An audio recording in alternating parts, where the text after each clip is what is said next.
This is Your Kick-Ass Life podcast, episode number 155.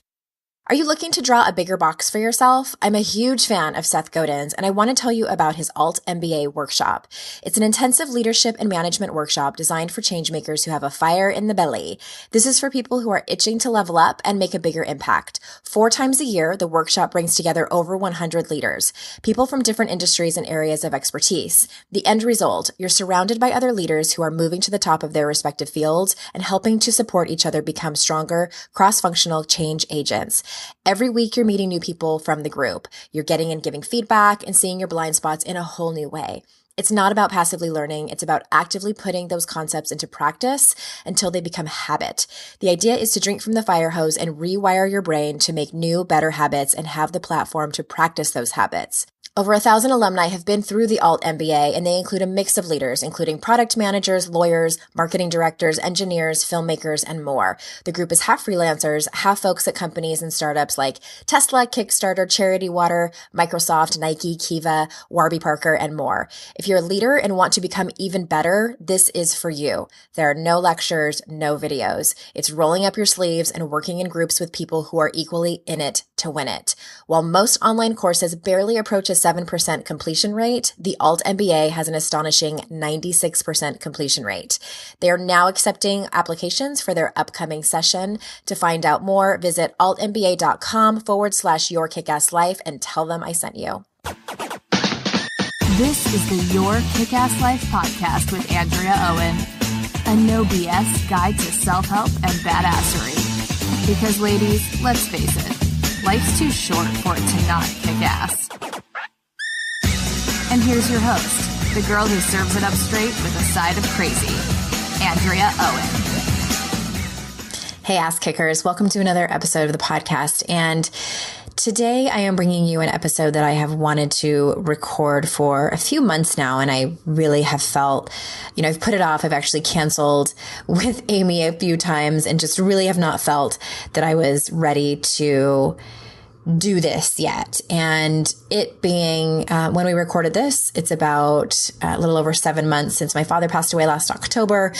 And I felt like I was finally ready to tell the story. And you'll hear why I wanted to do this episode. Amy kind of starts with that as we go through this, and there's a very specific reason.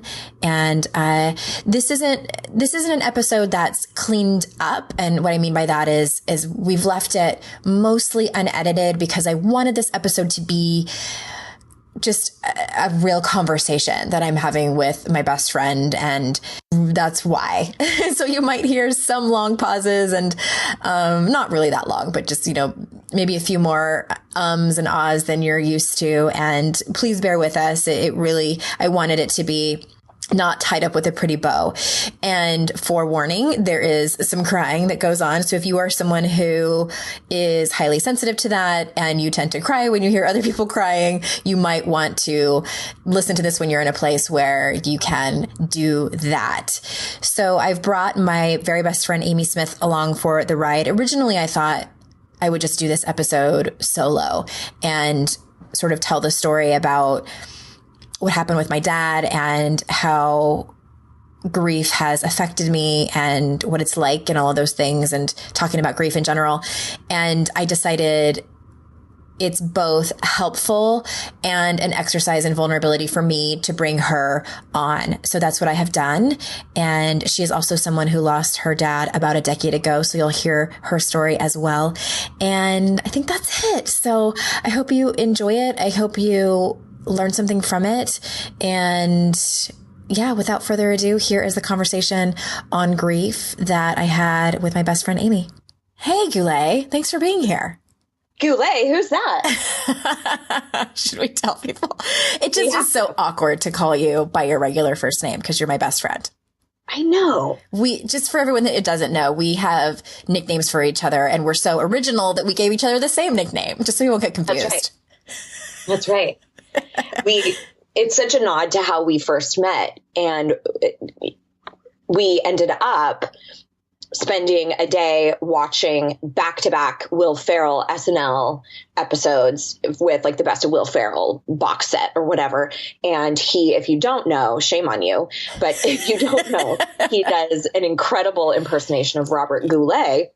The singer. Andrea and I, at the very beginning of our relationship, started every single time we would call one another, we would go, Goulet, nature, Goulet, and we just started referring to each other as Goulet, to the point now where my husband doesn't call you Andrea. He calls you Goulet. He's like, well, have you asked Goulet about it? And yeah.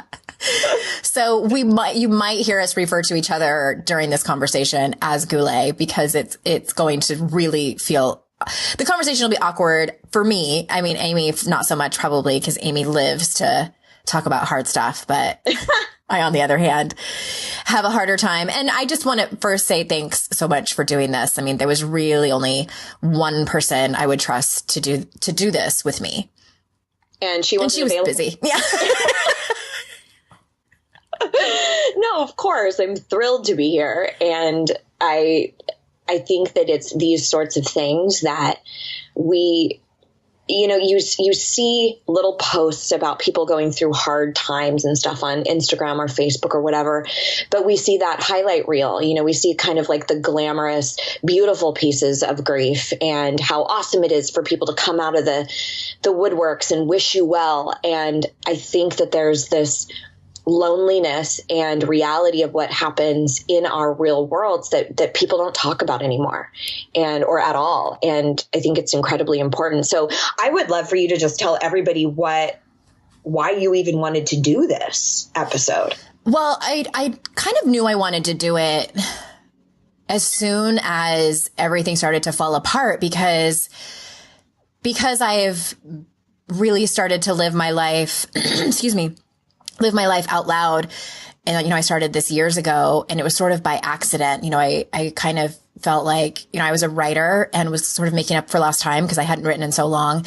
And I just felt like I had this story inside me that I felt like I would die if I didn't tell anyone. And at that point, when I was doing it, I wasn't telling the people that were really important to me, like what real vulnerability looks like. I just was putting it out there on a blog. And what came of that is that people said, thank you. Thank you for putting what is so confusing for me into words. Thank you for showing that you can thrive and survive at the same time. Thank you for, showing us what recovery can actually look like. And thank you for for showing that people struggle, even if the day on the outside at first glance can look like they have everything together. And when this happened, I've talked about all of my hard things. I've talked about divorce.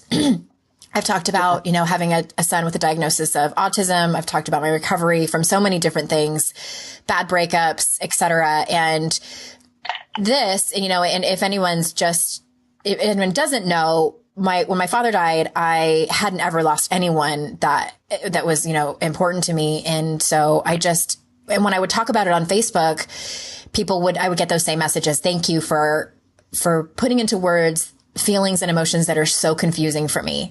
And it's helped me so much. So kind of twofold, I wanted to do that. And I wanted to just talk about, just to make sure everyone knows that I still do struggle and things are still hard, even though I have all the tools. And my dad first died, I didn't employ them, and it was, messy and unruly, and it's just how it looks. And yeah, that's kind of it in a nutshell.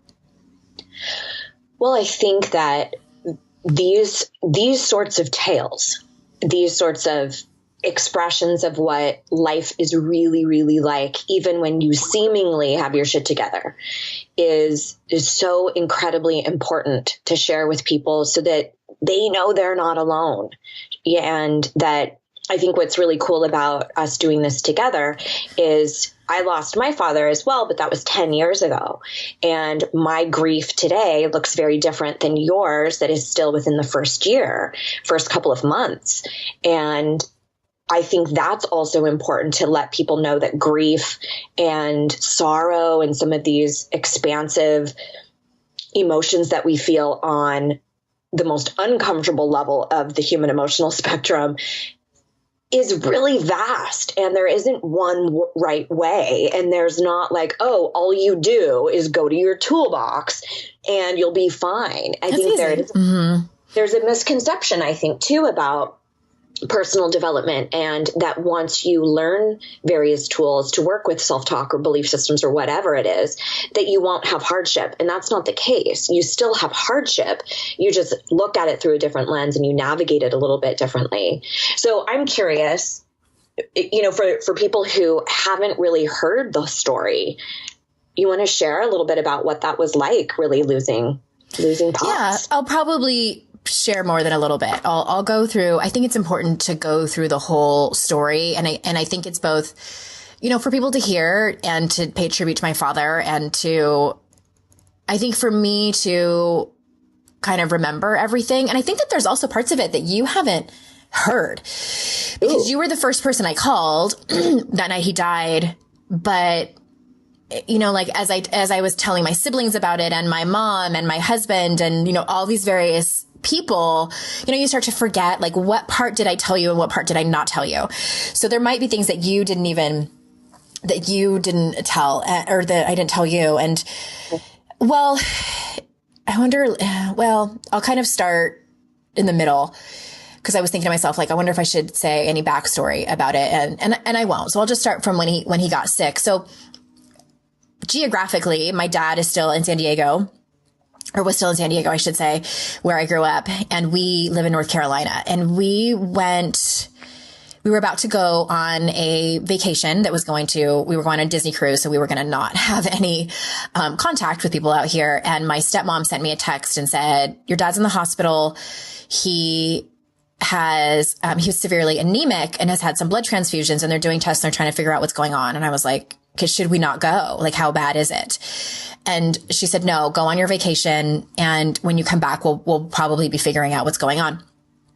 So we came back. It was an 8 or 9 day vacation. And then when we came back, that was the very beginning of October.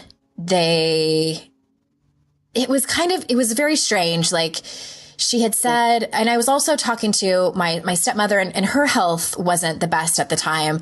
And my brother, he doesn't live that far from where my dad was. And so I was kind of talking to both of them and getting bits and pieces from both of them. But what ended up happening is they said, it looks like they suspected leukemia. That was before I left.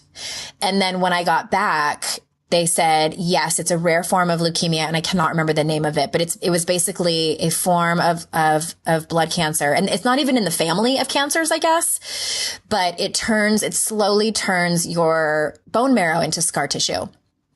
And bone marrow is the part of your body that creates your red blood cells. And that's why he was so anemic. And of course, the first thing I do is I went and Googled it. And what I found out was it's fatal, it's terminal, and that usually when people get diagnosed, they're dead within a year. That blood transfusions can help the person, but really it depends on their health when they got diagnosed. So if there's any other risk factors, that would depend. And the doctors said there was one doctor that said he has some months, which I don't know what the hell that means. And then there was another doctor that said he has 6 months, about 6 months. So I flew home. Wait, let me just stop you there really quick. So with the being on the vacation, on the cruise, and then doing this research, getting this information, what was happening for you emotionally, internally? Were you shutting it down? Totally shutting it down. Okay. Yeah. I kind of felt like I had to, because I was going on this vacation that we had planned for a year. So it was a big deal. And so I was like, I felt like I can't fall apart in front of my family. Like I had a noble excuse to keep it together. And I honestly, looking back, I can't remember. I was totally scared. Like, oh my God, we very well might lose him. And so when I got back, I immediately flew to San Diego, and I was there for 4 days, I think. And going into it, I didn't know how it was going to be. So I had breakfast with one of my friends and drove over there to their house, and he looked pretty bad. And, he had lost a lot of weight, and he was a little bit incoherent, and he was having a hard time eating anything and didn't really want to eat, but he was, and we were, helping him eat. And then, I stayed with them, in their guest bedroom. And again, my stepmother's health wasn't that great. So I had to help out a lot. And I'm not a nurse. Oh, really? I am not at all. And, luckily I've had children, so I've dealt with really gross things before, but it's a different story when it's your children and their children are babies and it's your ailing father. And, that I was completely unprepared for that in every way, in every possible way, completely unprepared.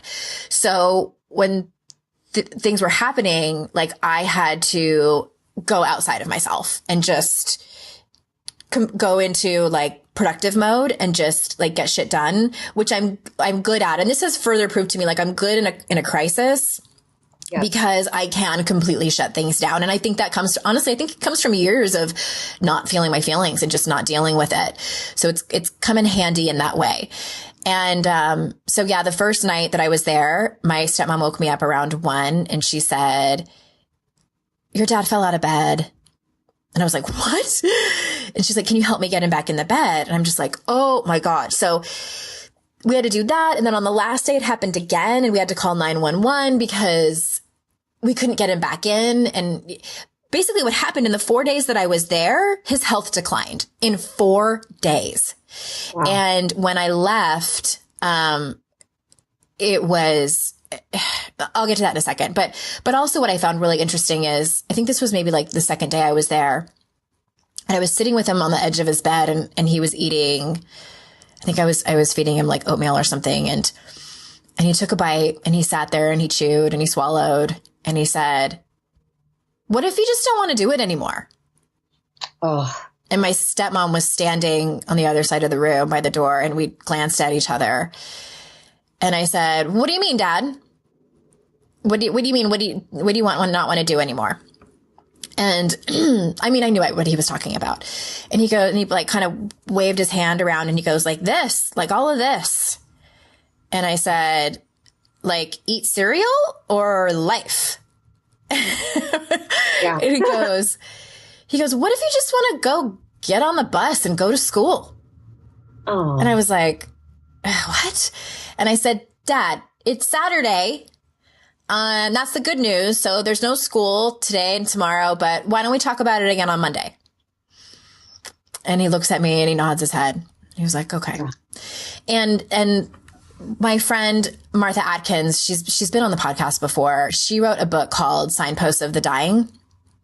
And I'll link to it in the show notes. And that's one of the things that they say. They use metaphors like that when people are dying. And it's the belief that they know that they're on their way out, and they say things like that. Like, my dad just wanted to get on a bus and just go and be done with it. He was done. Yeah. And, I think he was kind of done for a while. Like my brother had said, this was like that summer, because I had gone and I had spent some time with my brother in August, just a short time before that happened. And we spent some time talking about our dad, and we have different mothers. My brother's 18 years my senior, so we didn't grow up together. And we were talking about him, and I asked him, I don't even remember what I asked him. I must have said, like, "What do you think? How do you think he is? How do you think he feels?" And Nikki said, I honestly think he wants to die." Yeah. And my dad struggled with depression, and I think he was just really done. And so I'm not surprised at all. And I'm really grateful that it went so fast, that he got sick and died so quickly. So he had also made a comment like that to my sister-in-law, my brother's wife. They had come over when I wasn't there one day, and she said that he was pointing in the corner of the room, And he said, "Do you see that path over there?" And I think she said, "Yeah, I see it." And he's like, "Let's go over there. Let's go over to that path." So he was doing things like that where I knew I think there were some other people in my family who were not, who were still in some denial, and I knew he was ready. And so I was there for 4 days. It was brutal. It was excruciating. And when I left on that fourth day, on that morning, and my Uber driver was coming. And so I was going to wait outside, and I had forgotten my phone charger. So I ran back in the house to get it. And the way that their master bedroom was, it was these double doors that were right next to the, kind of perpendicular to the front door. So as I'm going back out the front door, he was like propped up in bed, and it was kind of a rare, very lucid moment for him. And I looked at him, and he waved at me, and I remember thinking to myself, like, that's probably it. Like, either I'm not ever going to see him again, or if I see him, it's not going to be like this. And there was like this part of me that felt like I was little again, you know, and I'm just like, "Bye, Dad." And just the way he smiled at me too was really calm. I don't know if that's like what I want to remember or what I really saw, but it was a moment that I will never forget. And it was just a second.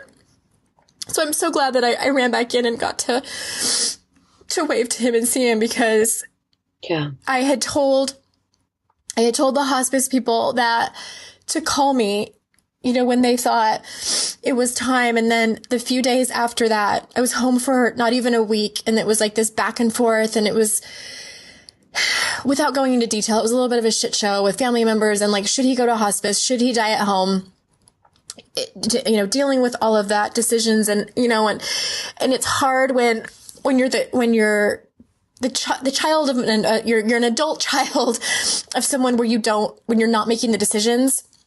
Right. So it was hard. And a lot of people involved, and a lot of cooks in the kitchen, and people having different opinions. And this is where I realized the term emotions are running high comes from, because that was it.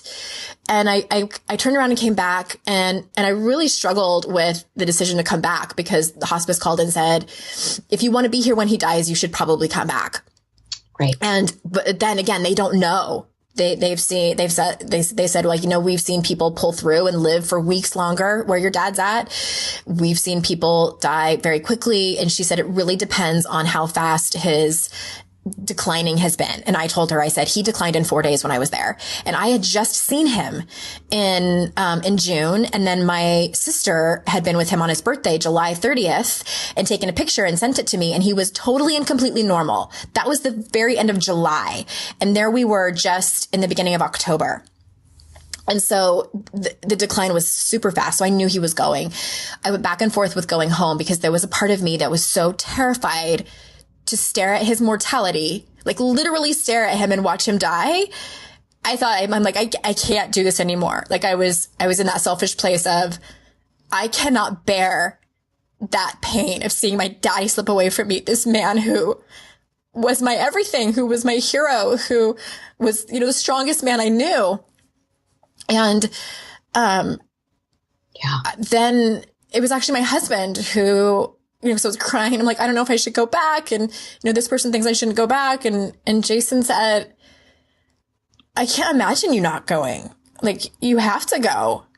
And so I was on a plane, I think the next morning, going, you know, again to the other coast. And, at that point he was in a hospice facility that was beautiful in Carlsbad in California. And when I got there, he was incoherent, and if anyone has ever heard what is called the death rattle, it's the raspy breathing, of someone who was dying.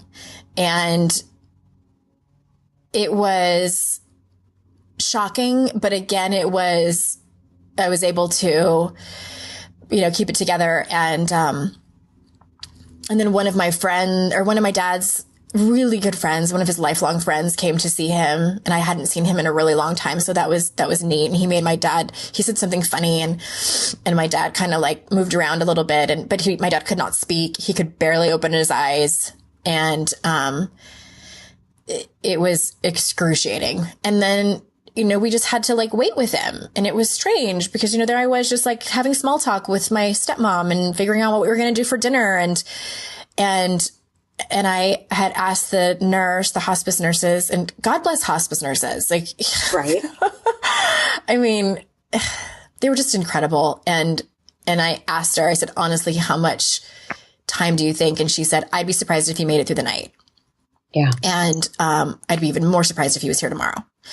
So I knew. And the plan was that I was going to spend the night there, and my stepmom, because of her health, was going to go back home to their townhome. And, my siblings, my brother and sister, had decided that they didn't want to be there. And that was tough to come to terms with because, everyone has their own experience and everyone has their own reasons for behaving the way that they do. And anyway, I'll talk about like all the different feelings, but it was really a lesson in, having to let things go. Right. That, it's surrender. It's like surrendering to what other people want to do and how other people are feeling and how their experience is. And it's again, it was I don't know if this is the right word, but it felt like volatile, just all of it. And my stepmother left at 8:30 p.m.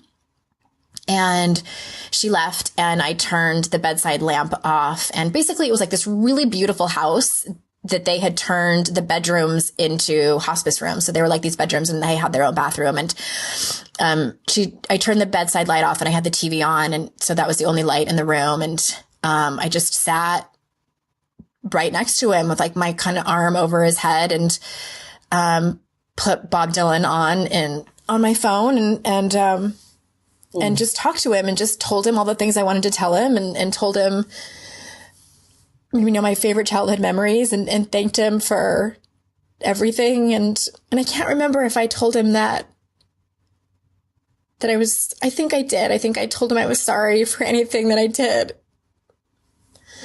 That that had hurt him, and all these things that I didn't know, that I never got the chance to talk to him about, because he and I both really struggled with just, having those hard conversations. And I think he struggled more than I did. And I didn't know what else to do. And it's like, no one prepares you for this. Like, what do you do when you're there alone in the room with your dad and he's dying right in front of you? And I just did the best I could. And I just talked to him and just stayed with him. And then, I think his breathing got heavier, and then it stopped, and I panicked because looking back, I mean, obviously that's what's going to happen. And, I was just like, Andrea, why didn't you just like sit there with him like while he passed? But I totally panicked, and I like pressed the nurse's button for them to come in. And I think that there was a part of me that was like, okay, it's time to resuscitate him, like somebody do something, because I can't hear him breathing anymore. And they came in, and there was this one particular nurse that was kind of annoying. Poor thing. Like she just was really talkative. And, in that moment, the day that my dad died, when I knew he was going to die that day, it was like, if you weren't the most perfect human being on the planet, you were fucking annoying me. And she just talked too much, and she was just friendly. And so she walked in the door, and I was like, oh God, like you are the last person I want to see right now. And then the other nurse came behind her, and, the one that was annoying me, she stood next to me, and she goes, it's okay. It's okay. And I said, you know what? It's not okay. It's not okay at all right here in this moment. It's not. So please don't say that to me. And then the other nurse looked at her like, zip it. And she came around to the other side and, she had her stethoscope and it was quiet for a few moments. And she said, he actually hasn't passed. And I'm like, oh my God, the last thing my dad is hearing is me bitching out this nurse. Like, that's just great. And then it was quiet for another couple minutes. And then she said 9:05. And I knew what she meant. And I looked at my phone and I said, actually, it's 9:02. And that was it. And then she said, okay, the next thing that we do is we clean the body up and we call the morgue, but you're welcome to stay here as long as you want with him until you're ready for us to do that. And I was like, what do I do? Like, I needed somebody else to make the decision for me. Like, I felt like, where's the grown-ups? Because I'm not. Like, I felt like a child. Like, this is a very grown-up situation, one that I am not equipped for, nor am I prepared for, nor have I ever experienced. And somebody help me. Like, where are you guys? And I just said, okay, I guess I'll call you when I'm ready. And they left and she says, do you want me to close the door? And I was like, it felt like the hardest decision. I must have paused for like a full 15 seconds. And I was like, I don't know. All I know is that I didn't want to be there with my dead dad. Like, I wanted him to not be dead at all. And like, and she left and I just like paced the room and I'm just like, it felt like an out of body experience. Like, what do I do right now? And I couldn't, he was kind of on his side and I couldn't, be on that side. And so I went around to the other side of the bed and where he was kind of, his back was to me. And I just put my head down on the bed and I just cried and held on to him. And I don't know how long I was there. I was just like, I was just so much. And I was so fucking pissed off at my siblings and just everyone for not being there. But like at the end of the day, I probably wouldn't have wanted him there anyway. Like, I would have wanted it my way. Like, I want, like in the perfect world, like, okay, I want you guys here, but can you stand in the background? And if I snap my fingers, that, it's like ridiculous. It's totally ridiculous. And so I wonder still 7 months later, like, was it meant to be that way? And my brother even said the next day when I was telling him everything, and he said, I'm glad you were there with him because you were his greatest joy. Oh. And, and I think that my dad loved us differently. And, I was his last child and it was just excruciating. And yeah, so yeah, then they came and, cleaned him up and then, I came back in to see him and he had like a rose in his, they had kind of folded his hands over his chest and there was a rose there and it didn't look like him. It's like, it's not the man that I remembered. He had really withered away so quickly and he had just gotten so sick so quickly and it just broke my heart to see him like that and just to lose his dignity at the end. And it's just, he would have never wanted that. And I don't know, maybe that's why he went so fast. And then what happened? And then I didn't have any place to go. And I had to because I was going to spend the night there. And so I called my friend Shelby, who's been a longtime friend of mine who doesn't live far from there. She called me back and I went and spent the night with her. And then ended up spending 2 weeks there because his funeral was for another 2 weeks. And I wrote the eulogy and spoke at his service and here I am 7 months later. Wow. Wow.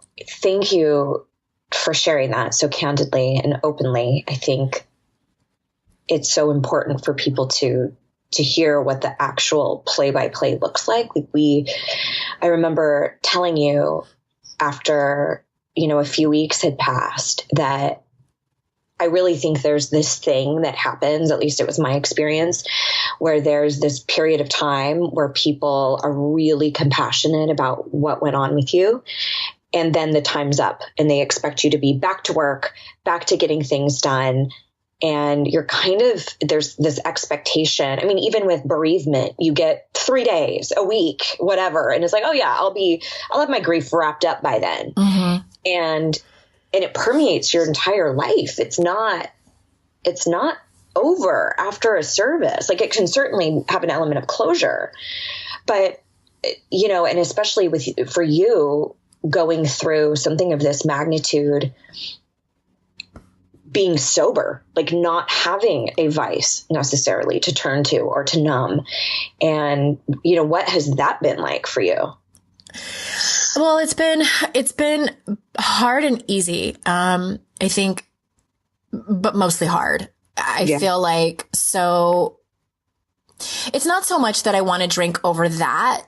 There has been a couple of moments, but I feel like it's because of that. Everything else in my life feels harder. Like, I feel like it's made me naked and raw and tender, like tenderer than I already was. Like, now I'm like ultra tender. So everything feels like it hurts more. And I think that it's just sort of like exacerbated things, if that makes any sense. And the way I describe it too, I feel like it's this constant background music playing that, like it's this sort of fog that is in the air. And sometimes it's worse than others, and it creeps in at really odd times. And when I'm not expecting it, and when I am expecting it, it usually doesn't. And that's, I think, when I think about drinking, when I am just tired of it. Like, I want to take a vacation from it for just like a couple of hours. And when I was drinking, that's the relief that I had. Unfortunately, it was not that easy. It was not that simple. It was much more complicated. And so, that's why I can't go down that path. But, I did a whole recovery episode about that. I'll link it in the show notes, just about, where I go into more detail about that and like how I've stayed sober through his death. But, it has not been super easy. I'll tell you that, but I've managed. Right. Oh my gosh. It's one of those things that, like what you were saying with you tend to revert back to being a child. And totally. I think about watching my parents mourn the loss of their parents, and they seemed like such adults, like old. Like, why are you crying? You don't need parents anymore. Right. I remember thinking that, like, why are you crying so much about losing your parents? Like, I always thought it's warranted if someone's taking care of you. Like, of course that's devastating, but it's that kind of stuff that you don't realize as a child. And then you go through this really earth-shattering event, and you immediately revert back to being a child, or at least that can be a really common response to it. And I felt like I wrote about that too, and how the moment he died, looking back on it, like it was sort of like I left my body, but there was this little girl part of me that sort of like slipped off into the corner and put her hands over her head and started screaming, because it just, the terror of it, and just the part of me that couldn't bear it. It's like because I think that we all have that. Like, when stuff like this happens, we deal with it because we are, at the end of the day, resilient and strong human beings. And we were born for things like this. But right. That still, there's like this part of me that cannot bear it. And like, that's, I think, the part that heals. And I don't know how I'm able to compartmentalize it, but I do. It's this child part of me that, because he and I know that this isn't everyone's experience with their father, but he and I were very close when I was little, and I grew up by myself. My siblings were older and didn't live with us. And, he was my everything. Like, he was absolutely my everything. And he was he was kind and sweet, and he was not the disciplinary. My mom was. And if I ever needed anybody to say yes, and just like, he just was that soft place to land when I was little. And, and then things changed when I grew up, and I often half joke like, oh, I made the mistake of growing up, and that's why we grew apart. My dad didn't know how to talk to me when I grew out of being a little girl and became a more complex young woman. And I have feelings around that too. And just, it all sort of like exploded and got kicked up when he died. And I kind of all knew it was there, but I conveniently like, I'll deal with that later. Like, right. Yeah. It's kind of classic daddy issues, but, it really exploded in my face when he died. And I think partly because now we can't fix it. It's done. And that is really hard to grapple with. And I know that it's on me. And I knew it even when he was still alive and he was fine, and I would think about that. Like, should I have this conversation with him? And there was a part of me that was just like, I had a hard enough time like dealing with my own stuff. And I'm like, can I bear to go down that path with him and possibly hear about his pain? Because it just, people listening probably know, like, to hear about your parents' pain and to see your parents' hearts break in front of you is excruciating. And like, that scared me to death. And so that's why I avoided a lot of hard conversations with him. And I know that it was a mutual thing between the two of us. And he died, and that was it. And it's coming to terms with that too. Yeah. Well, when we talked about doing this podcast, we had talked about doing this a couple months ago, and I didn't want to. And I was like, I don't know if, just really lovingly, are you ready for this? I don't think you're ready for this. And, a lot of times in coaching, we talk about it being of integrity for us to share about stuff after we've kind of come out the other side. Because if somebody is, highly offended or ridicules you, it can be very, very hard to deal with.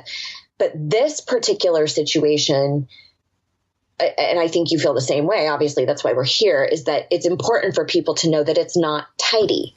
Right. Even 7 months out, it's not an effortless thing to talk about. You're never really over it. It's something that you have to kind of battle the rest of your life. It is a different relationship with that person. So I think it's important for you to share this and show your vulnerability so beautifully with everybody about what your experience is like, and to know that you're still grappling with stuff. Like, you're still unpacking, like, how was I as a teenager, and what are the things that I wish I would have said, and how do I forgive myself for those things? How do I take what is and continue to move forward? And it's not done yet. It's not tidy. It's a mess. And I think it's important for people to hear that. Yeah. Yeah. And again, I know that everyone's experience is different, and I'm not sitting here saying everyone needs to go out and have the hard conversations with their parents now because I never got to. I don't know. I don't know if everyone should. I think that, I don't know. Like, do you think that everybody kind of have regrets? Because I don't think that you had the same experience. Like, I think that you've said that you don't have any regrets with your dad when he died. Yeah, I really don't.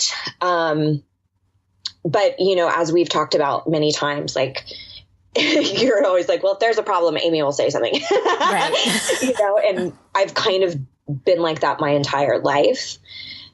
My situation was very different. I'm happy to share the story if you. Yeah. There was a lot of similarities in the sense that I was able to be there with him. So, just a small backstory. My father in the 50s, he had contracted polio.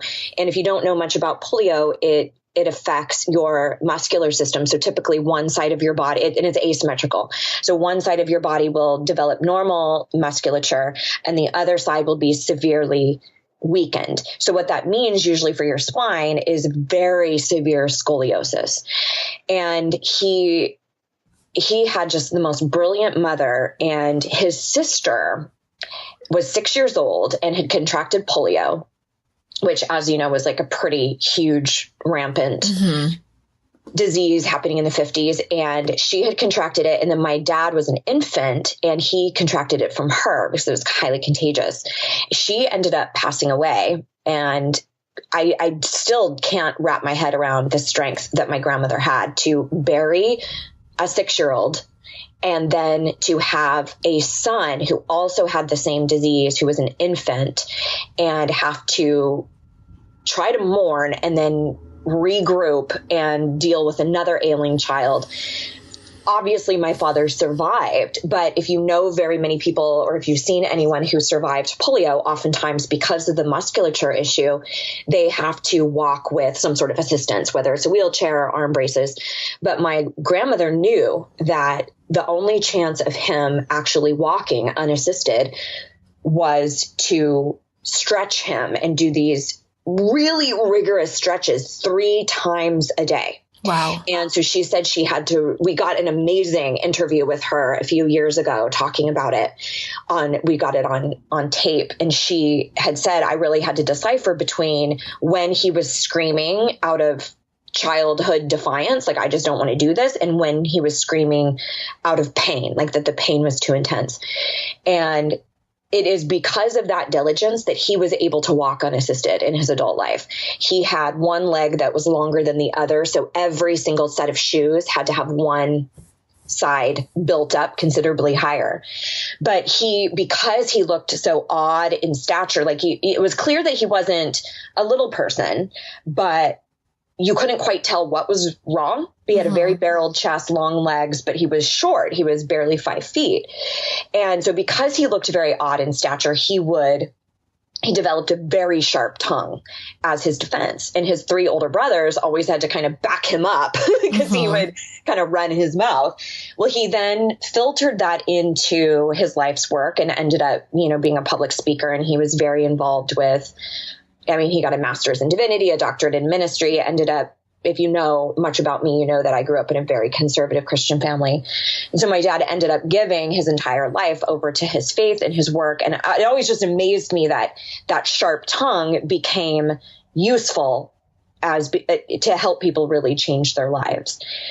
So he was in a situation where, because of being afflicted with polio in the 50s, in essence, he was folding in half. So his spine, it's almost like if you can picture like arching your back severely, his spine was meeting his rib cage. So he was quite literally folding in half. And because the spine was meeting the rib cage, it was crushing his lung function. So the doctors told us, okay, and he was 58, mind you, they said, if we don't do anything, what you're looking at is gradual suffocation over 5 to 6 years. That you basically are just going to snuff yourself out, which is egregious. Can you imagine? That sounds horrible. And he even at that point had said, if his stomach was full, like if he could eat food and fill up his stomach, it was easier on his breath because it was expanding the distance between his spine and his rib cage. So we knew that something needed to get better, needed to happen. So the surgery that they needed to do was basically to go in and arrest his spine from bending any further. And they would straighten it out slightly, adding maybe like 2 inches of height. But the main purpose was to put a rod in there so that he would not continue folding in half. The type of surgery was extremely involved. You needed a real expert. My parents researched forever. They found a doctor who could actually go through the side of the body instead of cracking the sternum, which is what the typical way to address the surgery, which inevitably would mean about a year-long recovery. They had a chairlift installed in their house. They really prepared. He was on calcium supplements for an entire year, trying to build his bone structure. They really, really did their due diligence and their prep. So we thought, okay, this is going to be like everything else that he has overcome in his life. Being told he would never walk, and he did. Being told he would never be able to run or walk unassisted. All of that stuff that he had come through created this incredible career for himself. And we thought, okay, here's just another thing, another obstacle that he is going to sail through. So it was in May. We actually just, I guess, I don't know if I would say celebrated, but hit the 10-year mark this May of his passing. So it was May 14th. He went in for this surgery, and it was going to be about, it was like 14 hours. And I didn't know it was right before your birthday. Oh, yeah. It was right before my birthday. My birthday is the 15th. He went in on the 14th and came out of it. And we were really nervous because it had taken a good 14 hours, and we knew it was intense and it was crazy. So they came out, they said he's fine. Over the course of the next 4 days, it was hit and miss. It was like one lung would collapse, and then they would inflate it, and then the next lung would collapse. And then, so the idea was to gradually wean him off of the respirator so that he would be self-sufficient. And the exact opposite happened. So instead of his body being able to acclimate to more room for his lungs, it couldn't. It basically could not handle what was happening. And so he became 100% dependent on the respirator. And so we got to a point where we were like, holy shit. I mean, I even went back to work. I was working in cosmetics at the time. And I even went back to work one day and was kind of a mess. And they were like, go home. I remember it was May 19th. I was out in LA. And so it was this hospital about an hour away from us. And I was all into The Secret, right? And so I'm thinking, law of attraction, manifestation, like just think positive and it'll all work out and he'll be fine. And, things are going to be great. And that day we had kind of talked to the doctor, and we had said, is there a decision that we need to make? Because my dad had told us, I'm prepared to live and I'm prepared to die. I'm just don't want to be anything in between. He didn't want to be a vegetable. He didn't want to have to be incapacitated in any way like that. And, I had even asked him, like, Dad, are you afraid? Are you afraid to die? And he said, I suppose if my only purpose was to live this life here on earth, then yeah, I suppose I would be afraid.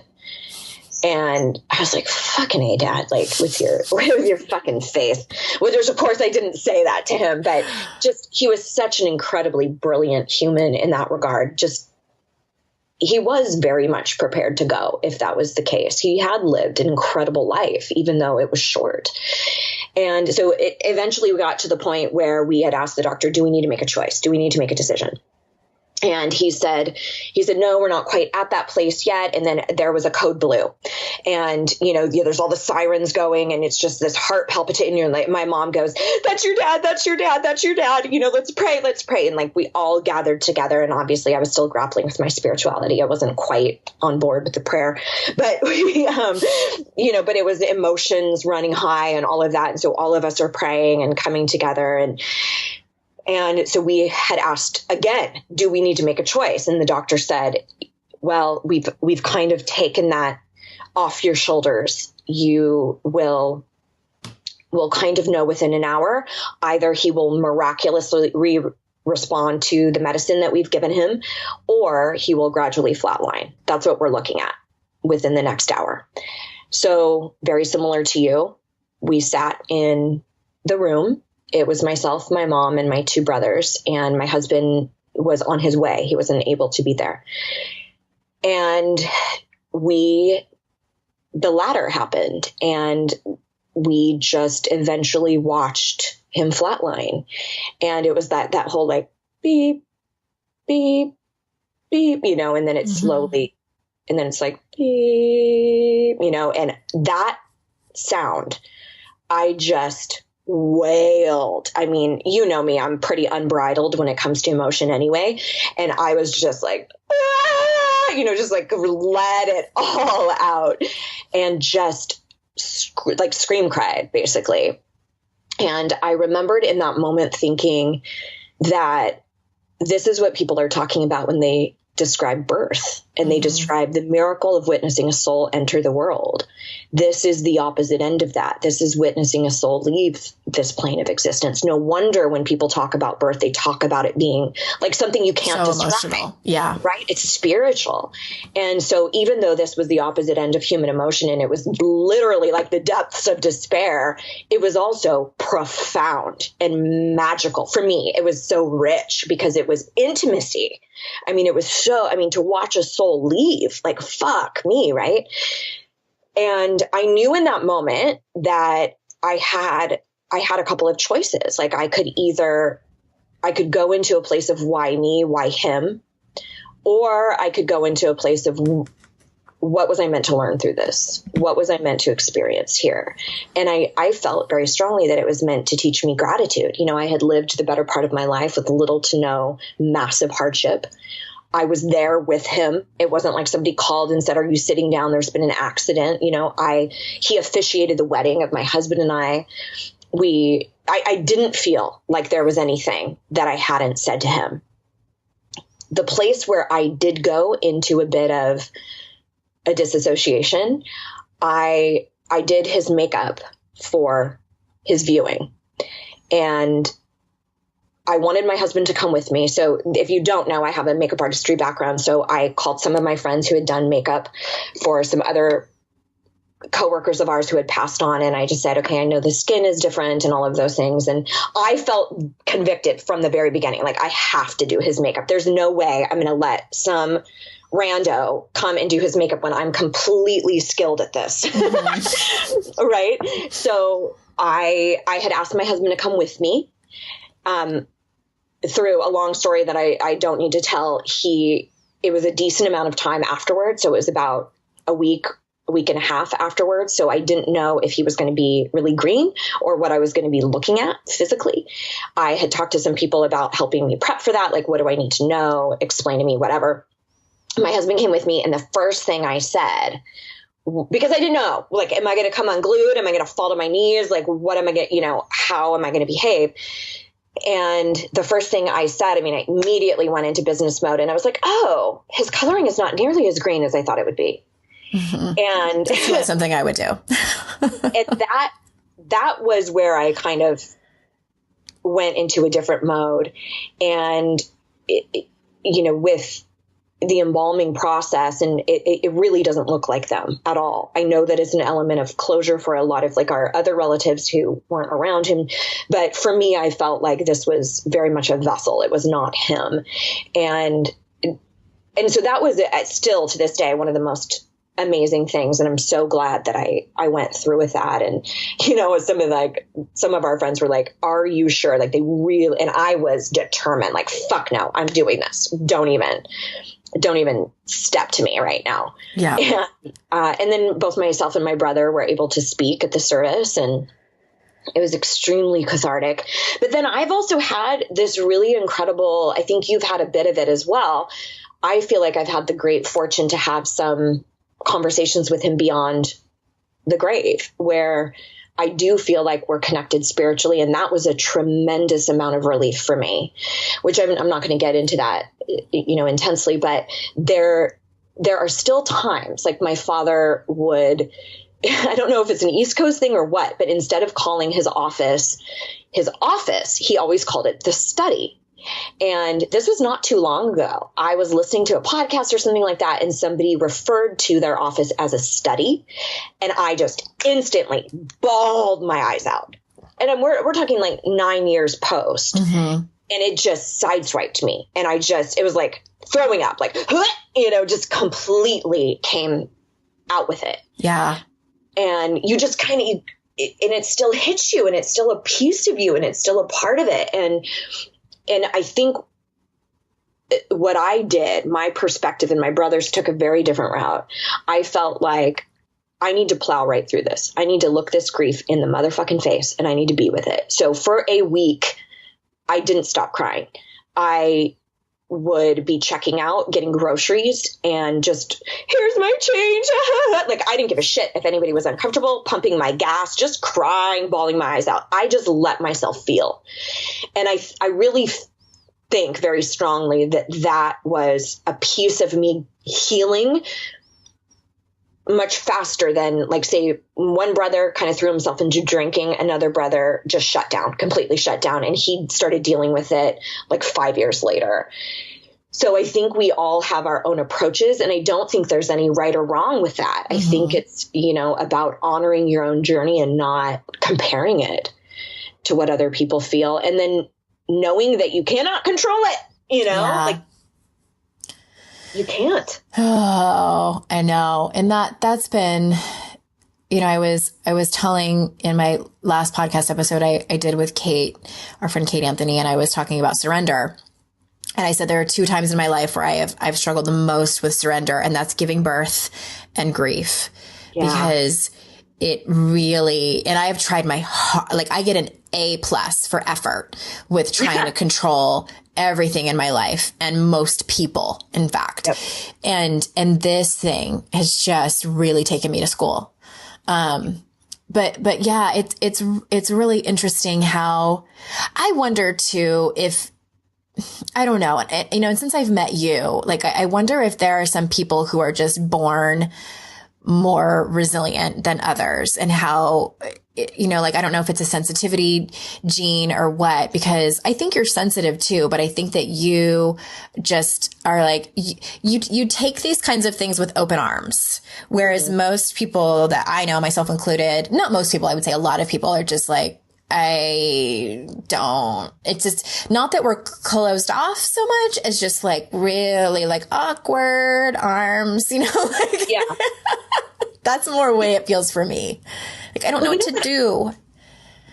I know. I think what it is, it's around emotional agility. I don't even want to say emotional intelligence, because I don't think it's about intellect. I think it's about your ability to be with emotions all across the board. And I've been like that since a little girl. And I don't know if it was like, the story, my dad would say, show me excited. And I would do an excited face. Show me scared. And I would do scared. And so I was very fostered to embrace my emotions no matter what it was. Expressive. If I was real, and same, you've shared plenty of times, like, if you're sad, you go and do that in your room. You don't show that to anybody. My parents were like, what's going on? What are you feeling? Talk to me.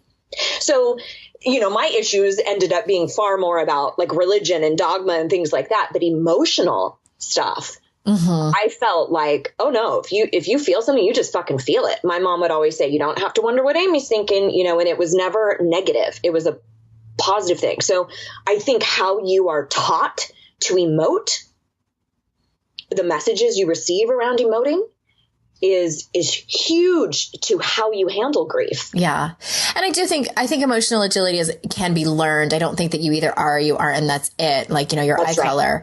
And I think for me, and I've talked about this before, I think that, being an addict, I think that I shut down as a teenager, and I finally came out of it, when I got sober.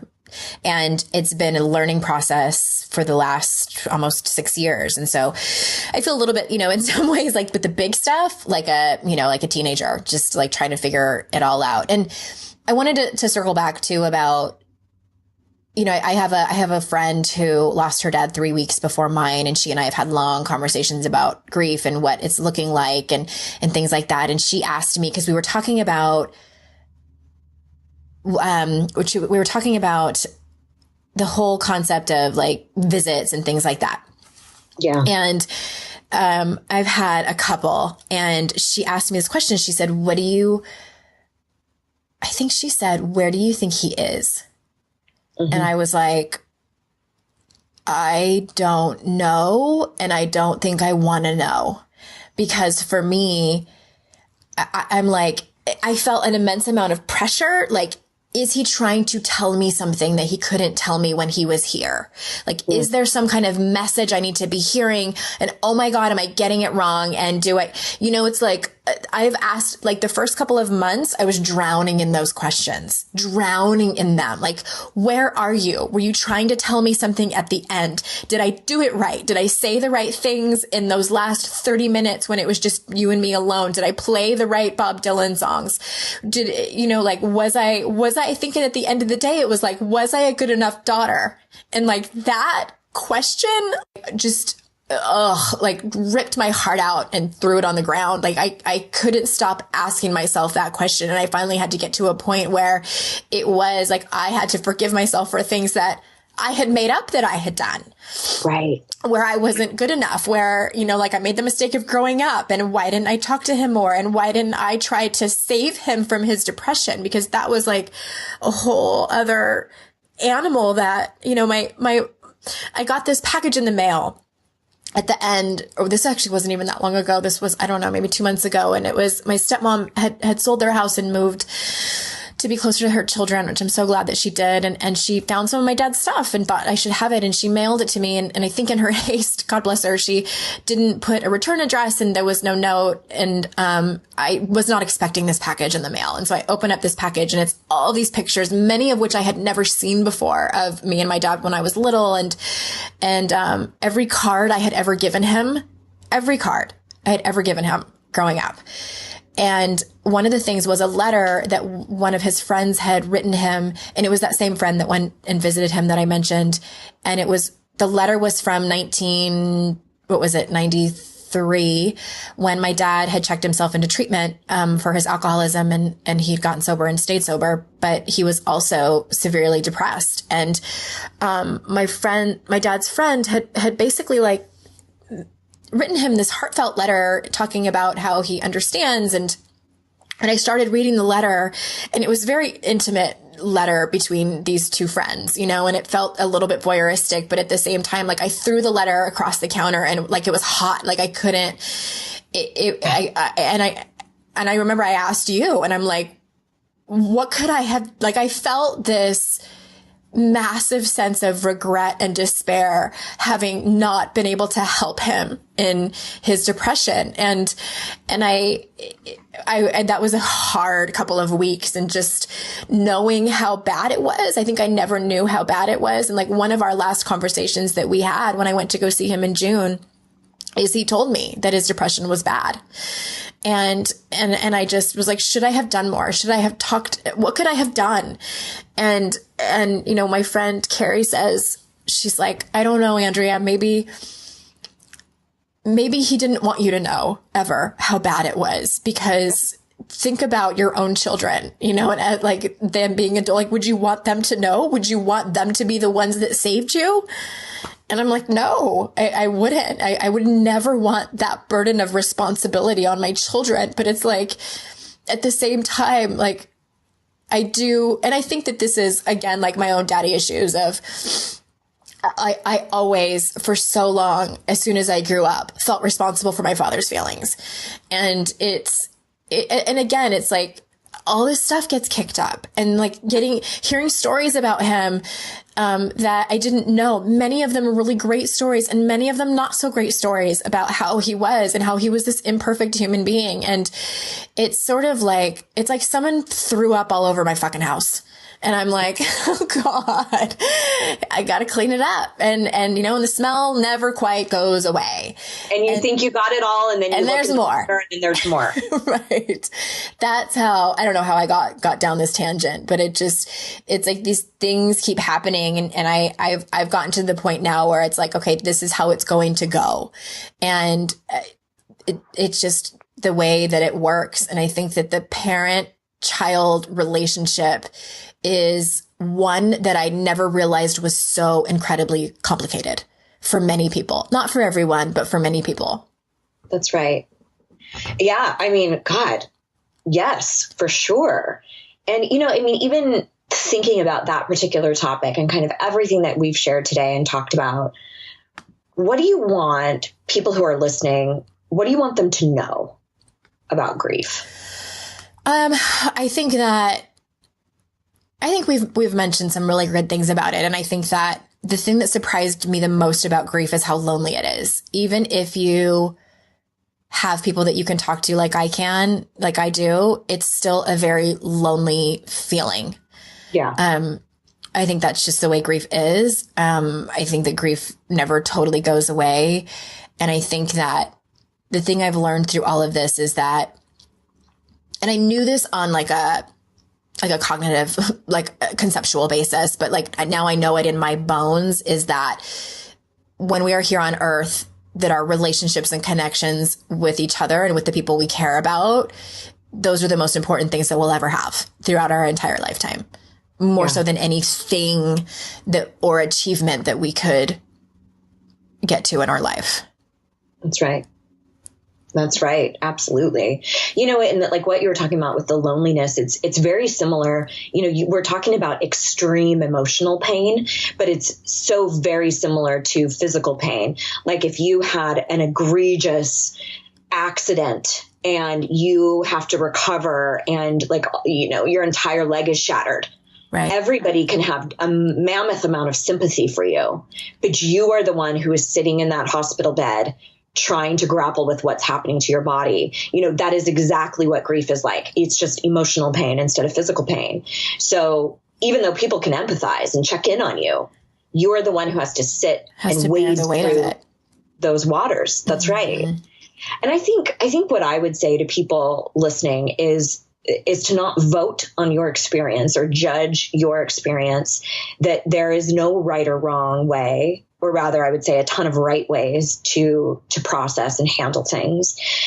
But what I would highly advocate is to find your solace, whether that is with a therapist, with a grief group, with a spouse, with a best friend, someone or body of people who can hold you through this, who you could at least turn to in dark hours. And that you deserve that. Yeah. They absolutely deserve that. Everyone does. And you're not a burden. No. And anyone that thinks that you are, they're not the right person for you to share your story with. That's right. That's right. Thanks, Kalei. Deep breath. Good times. So this concludes our Dead Dad segment. I know, right? Should I title it that? Dead Dads. How to deal with dead dads. Oh my God. I know my dad would think that was funny. Oh yeah. My dad too, for sure. And he'd be like, well, that's one way to put it. Oh, my dad. I miss him. Goodness. Damn it. Well, thanks for sharing everything, G. I think it's so important for people to see the humanity of what it's really like to go through stuff like this, and I think it's cool that I was able to go through this a decade ago, and here's the shit that pissed me off of what people said. So I'm not going to say that to you. Right. Tell me what you need, I know. I got really lucky in that. I mean, not that I don't think that, I think you would have handled it beautifully, even if you didn't have a parent that passed away. But I couldn't have lucked out anymore. And, I've had a couple of friends that have really just risen to the occasion. I mean, Courtney and Kate came to my dad's service and they had never met him before.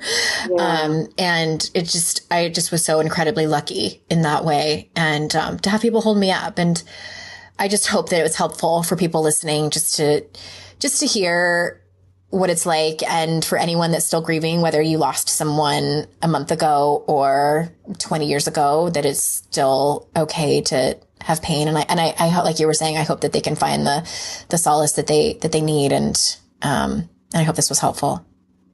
Yeah. All right. So that's it. I'll see y'all next time. And until then, I'll see you out in cyberspace. Bye. Bye, guys.